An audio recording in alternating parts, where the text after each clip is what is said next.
Alors il dit, je ne veux pas.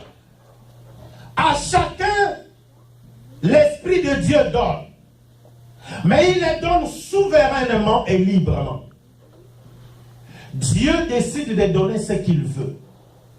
Ce n'est pas parce que tu as décidé que Dieu va te donner. Non. Tu peux avoir le désir d'avoir, par exemple, le don d'appeler le feu du ciel. Mais Dieu, trouvant que s'il te donne ce don, il va te perdre. Dieu va te donner tout simplement la capacité d'aimer, de balayer l'église. Alléluia. Alléluia. Alléluia. Parce qu'il y a des gens qui pensent que balayer l'église n'est pas une capacité que Dieu peut donner. Si. Aimer, nettoyer les toilettes pour l'usage de tous, ça ne peut venir que de Dieu. Alléluia. Alors il dit, à tel Dieu donne tel, à tel autre Dieu donne telle chose. Mais il dit, tout cela c'est pour l'utilité. Pour quelle utilité? Commune. Quelle personne peut dire c'est mon don.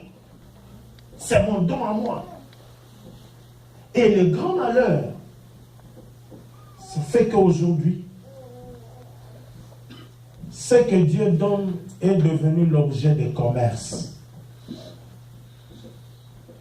N'est-ce pas? Nous le savons tous, n'est-ce pas? À l'époque, c'était une norme en Israël.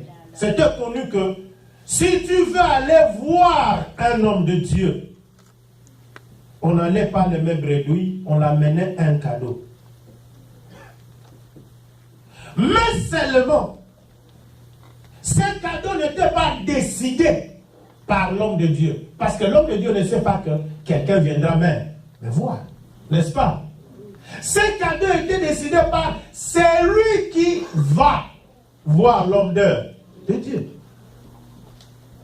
Mais aujourd'hui, Satan est entré dans le cœur de gens, c'est mal la cupidité, à pousser ceux à qui Dieu a donné les dons, par exemple, de paroles de connaissance.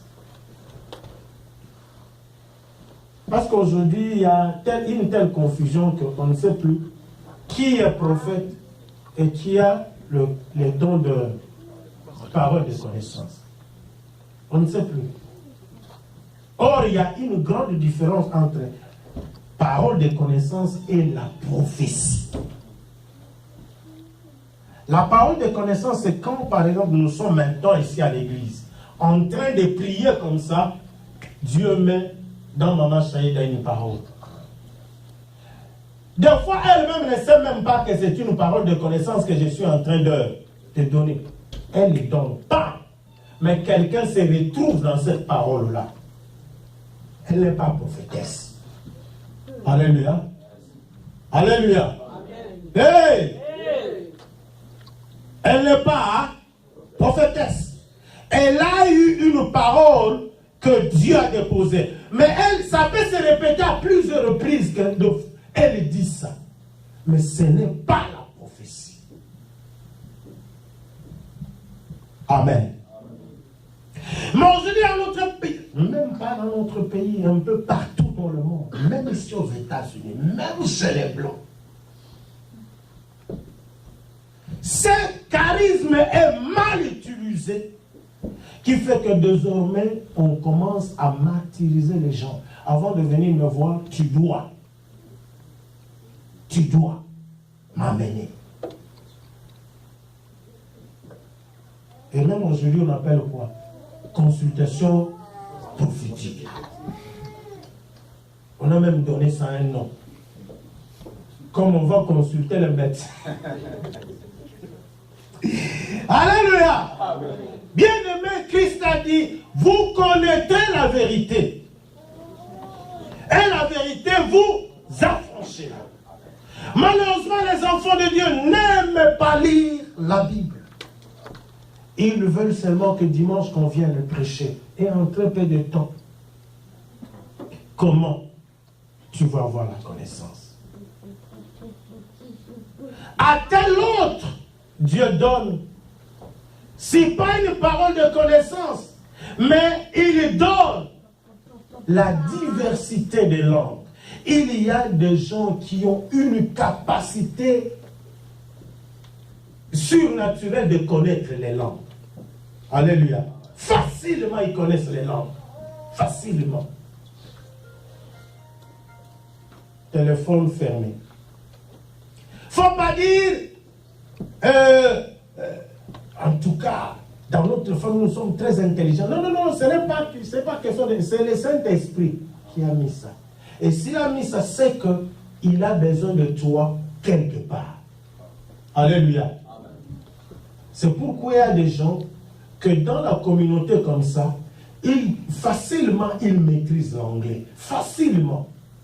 Et tu te poses la question, comment il... Moi, je me tue que quelques mots entrent, mais lui, facilement, ça vient.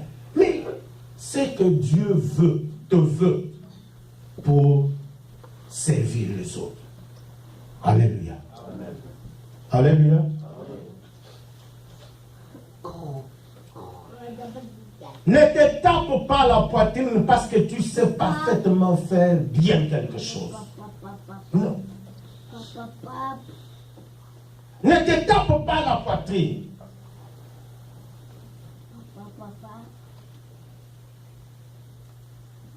Il y a des gens qui ont le don d'accueil.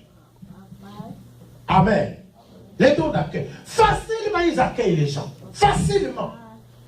Donc, ils ne se posent même pas la question, si je les accueille, ils vont manger quoi? Non, non. Le problème de manger, ce n'est même pas, ça ne vient pas d'abord à l'esprit. Ils accueillent d'abord. Alléluia. Les manger, c'est après qu'ils se posent. Vous faites. Maintenant, on va manger quoi? Mais de tels gens, Dieu donne facilement à manger. Facilement. Ils n'ont pas. Donc, ils ne se battent même pas pour que les manger viennent. Pourquoi? Parce que Dieu lui a donné la charge d'accueillir les gens. Et d'ailleurs, la Bible dit que ceux qui accueillent, généralement ne savent pas qu'un jour ils ont accueilli un ange. Amen.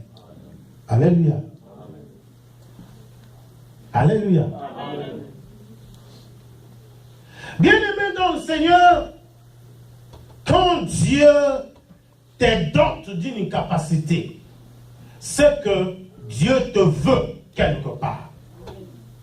Et il y a qui des gens, Dieu donne facilement de l'argent. Facilement. Facilement, tout ce qu'ils font réussit. Tout ce qu'ils font réussit. Donc, il fait quelque chose, ça réussit vite. Ne crois pas que cet argent, c'est pour que tu te tapes la poitrine, tu te dises, moi. Non, non, non. C'est que cet argent, Dieu le veut pour servir les autres. Amen. Si tu ne sers pas, un jour, ça va sécher. Amen. Amen. On dirait que la fille est partie. Okay. Amen. Amen. Bien-aimé dans le Seigneur, je voudrais que chacun de nous comprenne que si tu sais taper au tam-tam, c'est que Dieu te veut quelque part. C'est tout si tu le sais, tu le fais très bien. Frère, fils, n'est-ce pas? Tu comprends ça? Donc, tu sais chanter. Tu sais facilement rouler. Pardon, conduire. Ça veut dire que Dieu veut que lorsqu'il y a des gens qui ne savent pas conduire, sont autour de toi, toi, tu dois leur apprendre à conduire. L'utilité commune. Amen. Il y a des femmes à qui Dieu a donné une beauté. C'est vrai que nous sommes tous beaux. Parce que toutes les créatures de Dieu sont des créatures belles. David dit dans le psaume 139, je suis une créature, non ça. Là, tu m'empêches de bouger. Je suis une créature merveilleuse. C'est-à-dire que je suis beau à voir. Mais il y a quand même une différence entre la beauté. N'est-ce pas? Il y a des gens quand tu... c'est tout. Je ne parle pas des hommes, je parle des femmes. Parce que tous les hommes apparemment sont beaux. Un homme peut être vilain, il y aura toujours une femme qui va le trouver.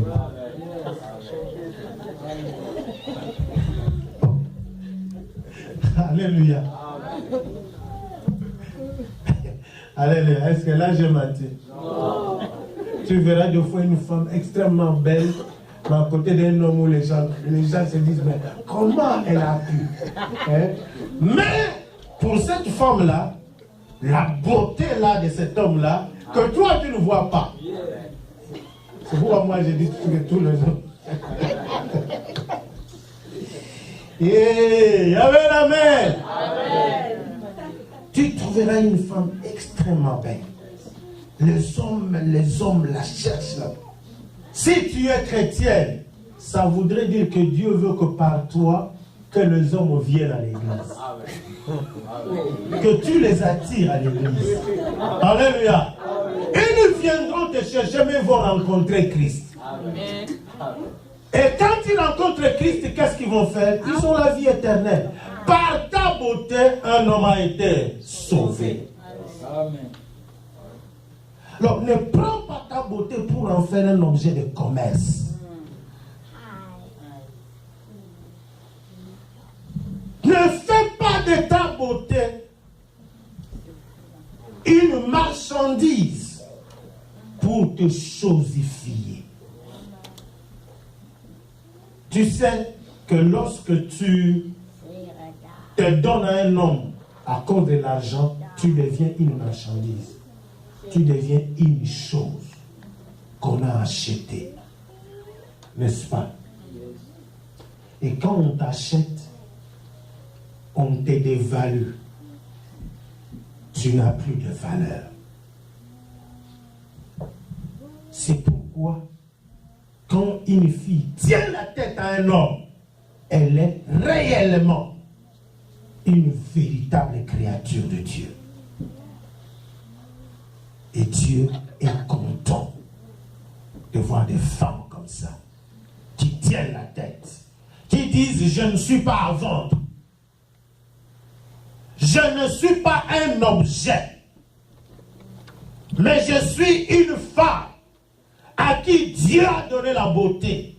Et Dieu veut être glorifié au travers de ma beauté. » Et chaque fois quand Dieu te voit, Dieu dit aux anges, « Avez-vous vu ma servante? »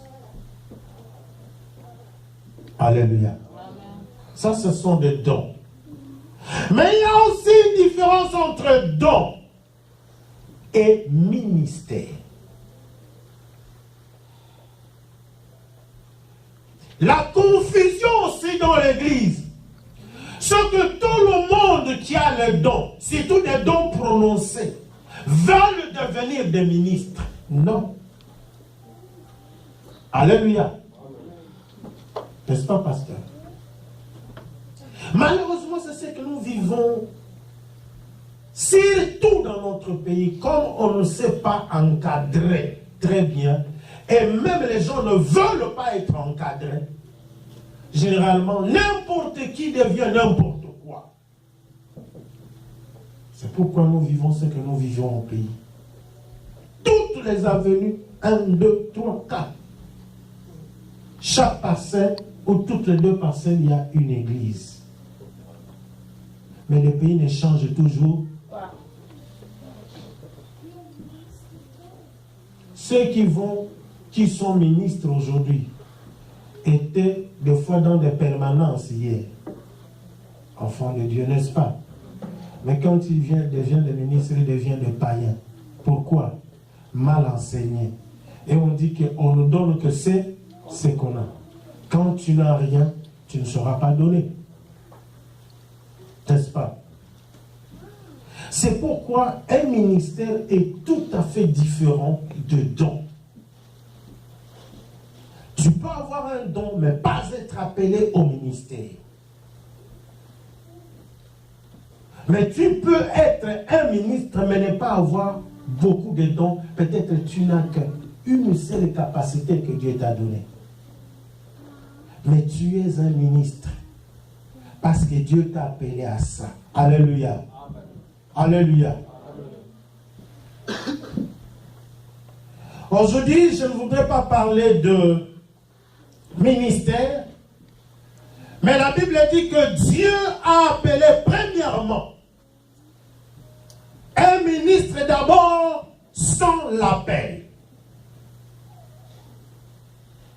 Il peut ou ne pas lui-même découvrir qu'il est appelé. Mais quelqu'un d'autre qui voit plus loin que lui, un aîné plus, peut lui dire, ce que je vois en toi, c'est l'appel du Seigneur. Alléluia. Amen. Dans la Bible, vous connaissez l'histoire d'Élie et de Samuel, n'est-ce pas?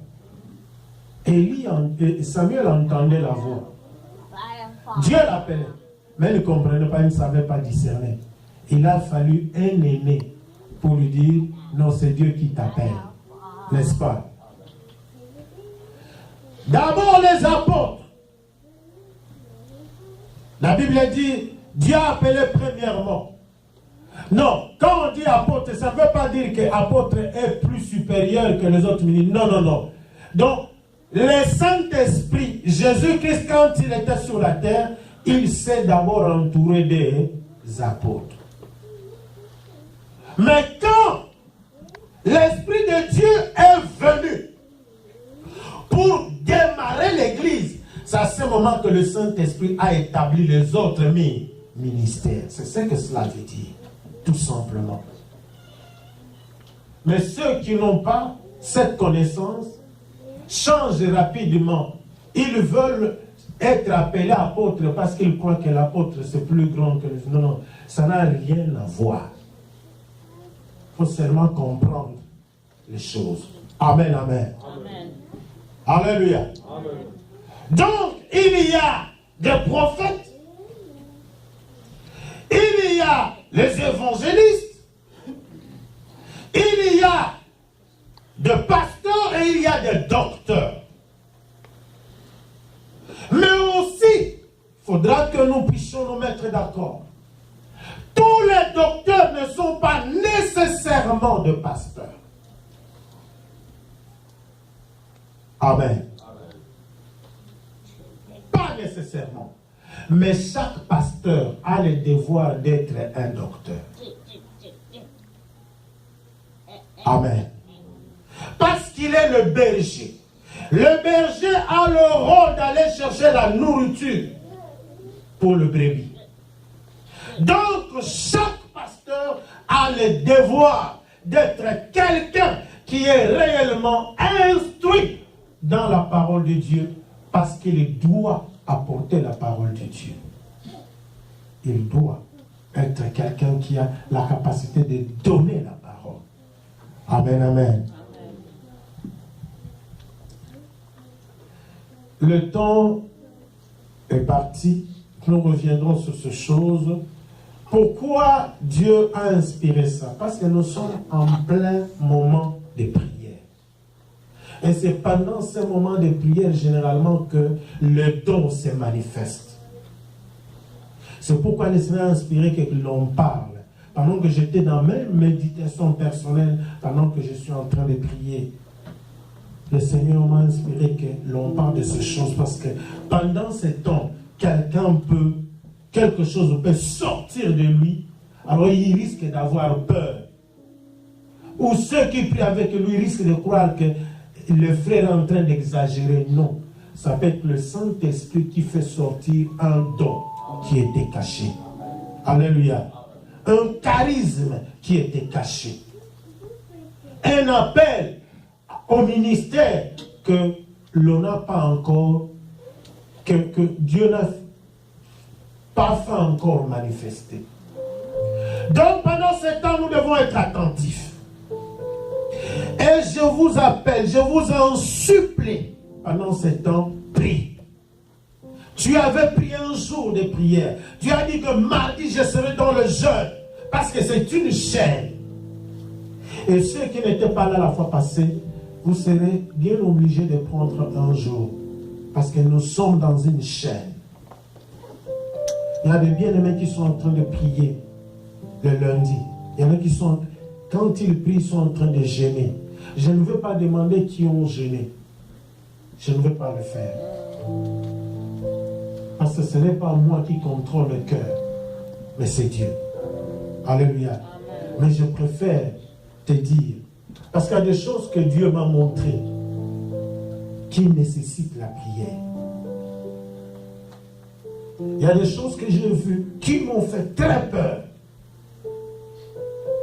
Mais je sais que Dieu a la capacité et la puissance de la délivrance. Alors, je vous en supplie. Il y en a qui ont pris 2 jours. Prie. Moi, j'ai pris. Chaque jour, je soutiens ceux qui sont dans le jeûne. Je suis en train de prier pour eux. Même le travail ne m'empêche pas. J'ai un coin où je prie au travail. Tous mes temps de break, je les ai consacrés à Dieu. Je ne prends plus de break. Break, les gens sont dans le break où moi je suis quelque part caché. Je suis en train de prier. Je prie mon Dieu parce que je sais que le salut est dans la prière. Alléluia. Prie Dieu. Implore la grâce de Dieu. Nous sommes dans une période terrible. Je peux vous assurer, par exemple, je me posais la question comment je vais payer le loyer, mon loyer. Mais je vais vous dire que j'ai payé le loyer hier. Amen. Donc Dieu m'a surpris. Parce que j'étais en prière. Bien aimé, Dieu est capable de faire des choses quand toi tu décides de te donner à lui. Prie le Seigneur parce que Dieu a des choses qu'il te réserve. Que Dieu te bénisse. Nous allons nous incliner. Et tu vas dire au Seigneur.